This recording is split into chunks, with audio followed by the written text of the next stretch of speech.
Welcome everyone to Whimsy Woven Stories. Here, we explore gripping tales of real-life twists. Join our storytelling community. You're holding up progress with unnecessary concerns? My boss said flatly as he slid the termination notice across the desk. We need people who focus on deadlines. My name is W.D. Connolly. I'm 51 and I've spent the last 30 years working construction sites all over Billings, Montana. I started as a laborer and worked my way up to site supervisor at Driftline Construction.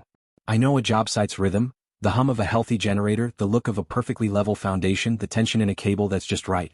But more importantly, I know when something isn't right. For the past 4 months, I'd been overseeing the Riverview Commercial Complex, an 8-story office building set to be the tallest structure on the east side of town.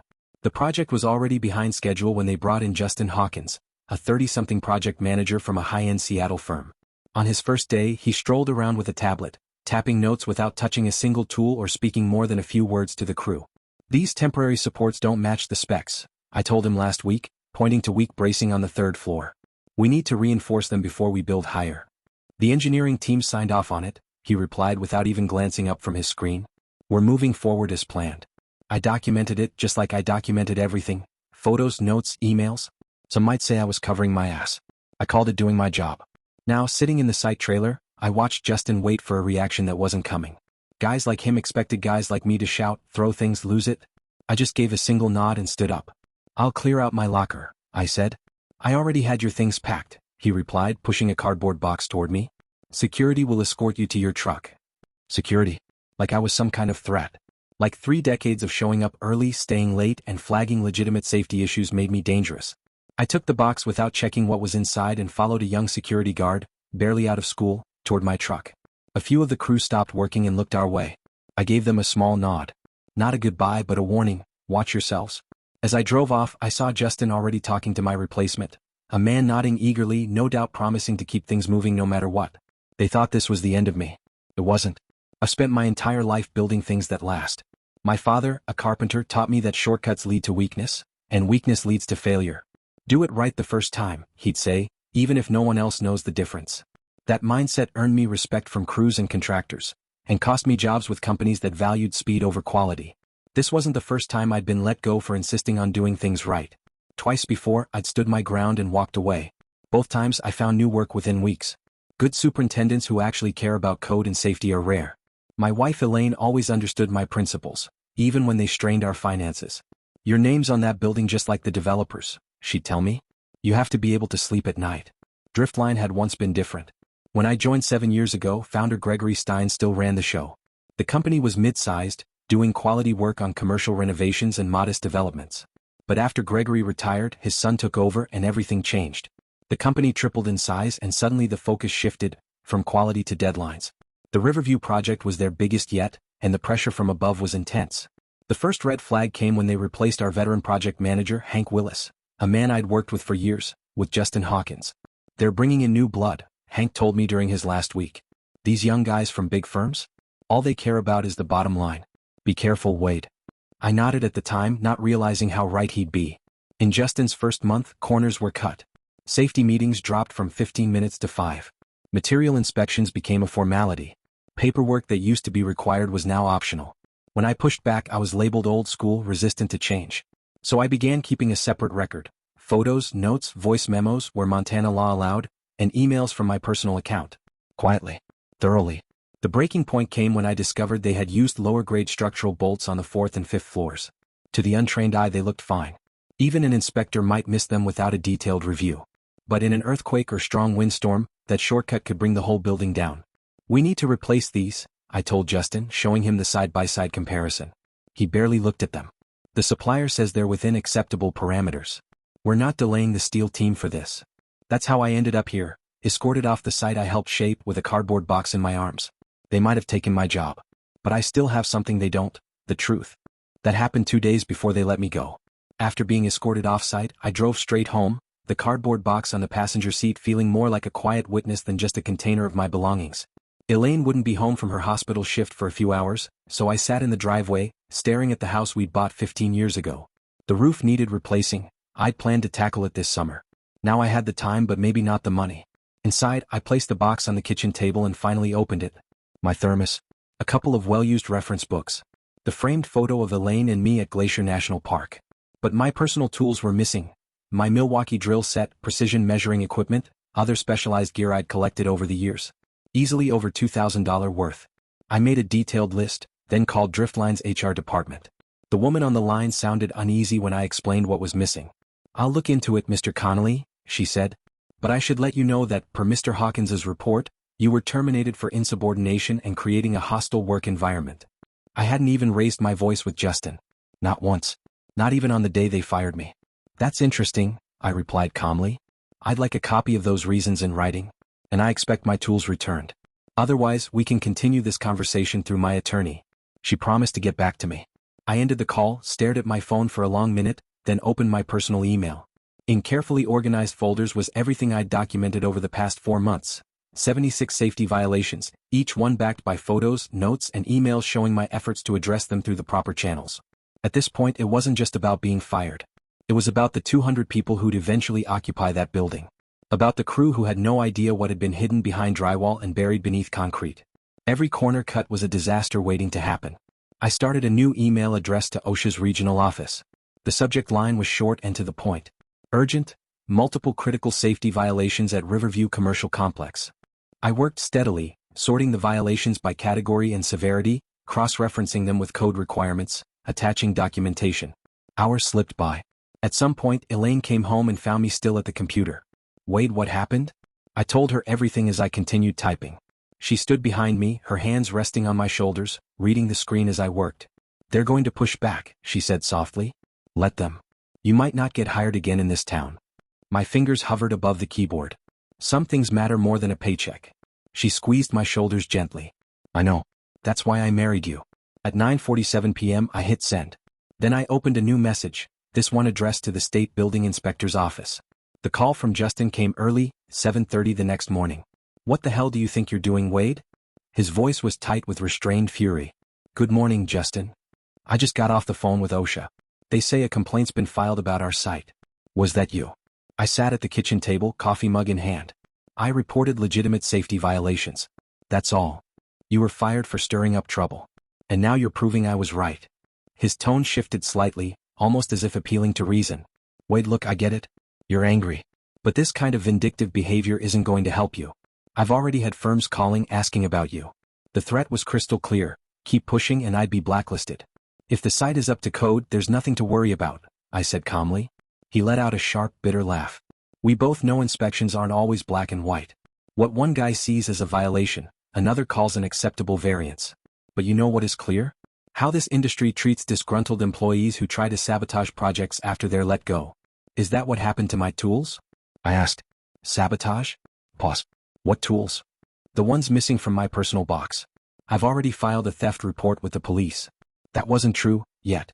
But his silence told me everything I needed to know. "You know what? Keep the tools. Consider it severance. But drop this OSHA nonsense before you hurt yourself. Goodbye, Justin." I ended the call and immediately dialed the local police to actually file that report. They took the details but didn't sound hopeful about recovery. Next, I reached out to 3 construction companies where I had long-standing relationships. 2 never returned my calls. The third, Elkridge Builders, had the owner's son get back to me. "I'd love to help, Wade." "Really?" he said. "But we're fully staffed. And well, there's been some talk." "What kind of talk?" "That you're tough to work with. That you cause problems." He sounded genuinely uncomfortable. "My dad respects you, but the market's tight right now. Maybe try again in a few months, once things quiet down." By mid-afternoon, I'd received similar rejections from 2 more firms. Word travels fast in the construction world, especially in a place like Billings. At 4:15 p.m. my phone rang. The number was unfamiliar. The caller introduced himself as an attorney representing Driftline Construction.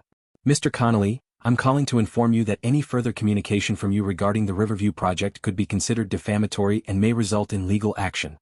"Are you saying the company would sue me for reporting valid safety violations to the proper authorities?" "I'm saying your portrayal of standard industry practices as violations appears retaliatory in nature, especially given the timing. Additionally, you removed confidential project documentation when you left, which may constitute theft of intellectual property." That wasn't true. All the documentation I compiled had been created on my personal devices and stored in my private accounts. But I could tell, they were laying the foundation to discredit me. "If that's your official position," I said, "send me a formal cease and desist." Otherwise, I have nothing more to say. 3 days later, a thick envelope from their law firm landed in my mailbox. Inside was a cease and desist letter threatening legal consequences if I continued to malign the company, along with a non-disclosure agreement they claimed I had signed at the time of hiring.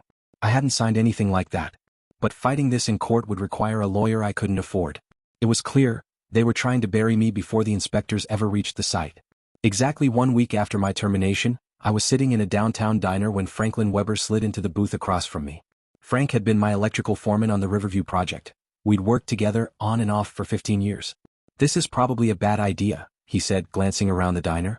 "Probably," I replied, pushing my coffee aside. "How are things at the site?" "Chaos. Justin's got the crew working overtime trying to fix everything before OSHA gets there. The inspection's scheduled for Monday." I nodded. "They replacing the bolts and reinforcing the supports I flagged?" "Yeah. But here's the thing, Wade." He leaned in, lowering his voice. "It's worse than what you saw. They've been falsifying materials documentation for months. Remember those concrete samples that failed back in February?" I remembered. The first foundation pour had weak results. But Justin claimed follow-up tests had passed. "They never retested," Frank said. "They just altered the paperwork.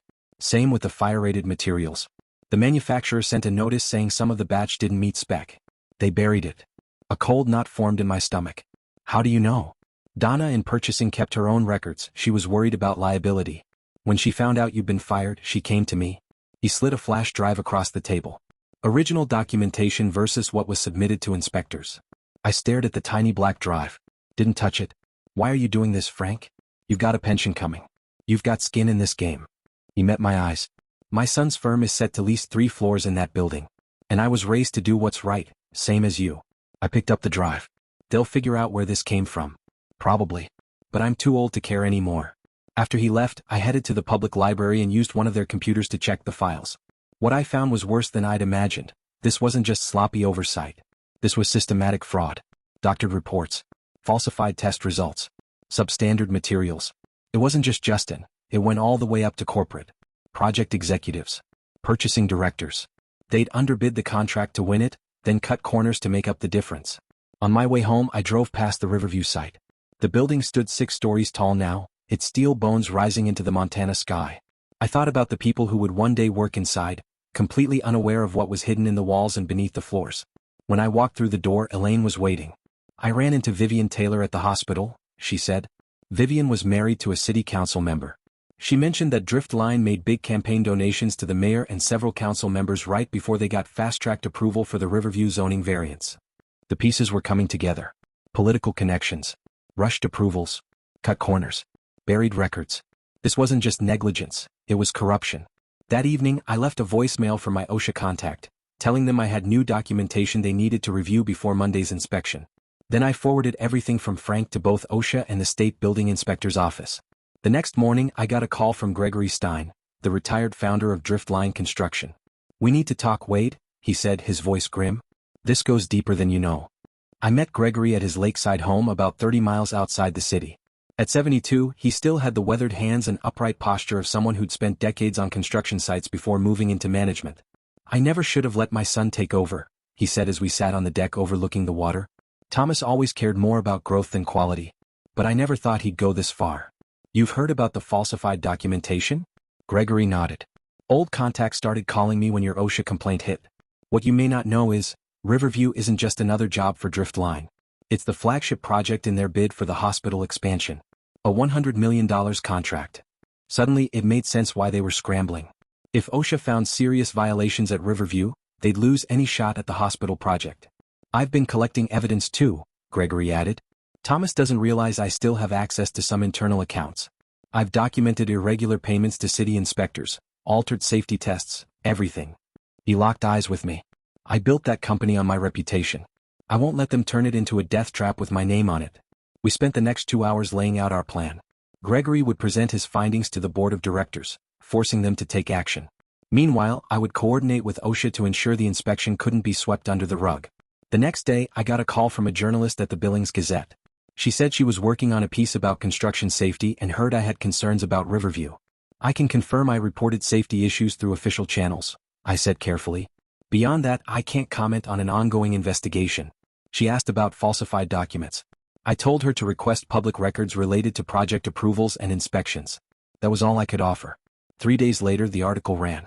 It didn't name me, but cited a former site supervisor alleging serious problems with Riverview's structural integrity and documentation. That same afternoon, the mayor's office issued a statement expressing confidence in the city's building inspection process and promising full cooperation with regulators. The next morning I got a text from Frank. OSHA here now. Surprise inspection. Multiple agents. I smiled. The article had sped things up. 2 hours later Gregory called. Board scheduled an emergency meeting tomorrow. I'm presenting everything. How's Thomas handling it? He doesn't know yet. He's on site dealing with OSHA. It was all happening faster than expected. That evening a courier dropped off an envelope at my house. Inside was a formal job offer from Bridgewell Contracting, a respected Bozeman firm with a Billings office. The owner was an old friend of Gregory's, though the letter made no mention of that. Just before midnight another message from Frank. J terminated. Effective immediately. Corporate team on site. Justice had begun moving quickly. But Gregory and I knew the company would try to contain the fallout, pinning it all on Jay, calling him a rogue actor. That's why Gregory had one final move. The next day he would deliver everything he had to the state attorney general and formally request a criminal investigation into corporate fraud. The truth was coming out, no matter who it hurt. 3 weeks after my termination, I stood in the back of a packed county courthouse meeting room as the Montana Department of Labor and Industry announced its findings. The press filled half the seats. Drift line executives and city officials lined the front row. Thomas Stein sat next to the company lawyer, expression unreadable, trying to present himself as the solution, not the problem. He'd spent 2 weeks praising whistleblowers and promising full cooperation. But the commissioner's voice cut through the murmur. After an exhaustive investigation, we have found systematic and deliberate falsification of safety documentation at the Riverview Commercial Complex. We are issuing an immediate stop work order. Camera flashes burst across the room. We are also recommending criminal charges against 3 drift line executives for knowingly endangering public safety through fraudulent practices. Thomas Stein was one of them. I watched him lean toward his lawyer, who subtly shook his head. There would be no easy way out. Gregory stood beside me, solemn but resolute. He'd sacrificed his relationship with his son to do what was right. Neither of us took pleasure in Driftline's downfall, but we both understood the necessity. The commissioner concluded by thanking the whistleblowers. Though unnamed, I saw Thomas turn, searching the crowd. His eyes found mine. I held his gaze, calm, steady. Not triumphant. Not bitter. Just someone who'd done his duty, even at great personal cost. Some principles aren't negotiable. 6 months later, I stood on the newly laid foundation of what would become the East Wing of Billings Memorial Hospital. My hard hat now bore the Bridgewell logo and my title read, Senior Project Manager. Every detail, every pour, every test, every inspection had been done right. No shortcuts. No compromises. The Riverview complex had been stripped to its foundation and was being rebuilt under the supervision of a coalition of local firms, now under intense scrutiny. Drift line construction no longer existed. The company dissolved under the weight of criminal indictments and civil suits. Thomas Stein had accepted a plea deal in exchange for testifying against other executives and the city officials who'd looked the other way. Gregory sold his lakeside home to help establish a fund for workers who lost their jobs in the aftermath. Not everyone supported what I did. Some saw me as the man who brought down a major company and cost people their livelihoods. Others quietly thanked me. Frank was now my electrical superintendent. Donna from purchasing had joined us too. We'd brought over good people. People who believed in doing the job right. Elaine and I had finished re-roofing our home together. After months of legal battles, the work felt grounding. Ready for the inspection? My assistant asked, clipboard in hand. Always, I replied. Doing the right thing rarely comes without a price. But I could sleep at night, look my wife in the eye, and face the mirror each morning. Some victories aren't about what you gain, they're about what you refuse to lose. Thanks for listening. Share your opinion in comment section, and also do like and subscribe to the channel.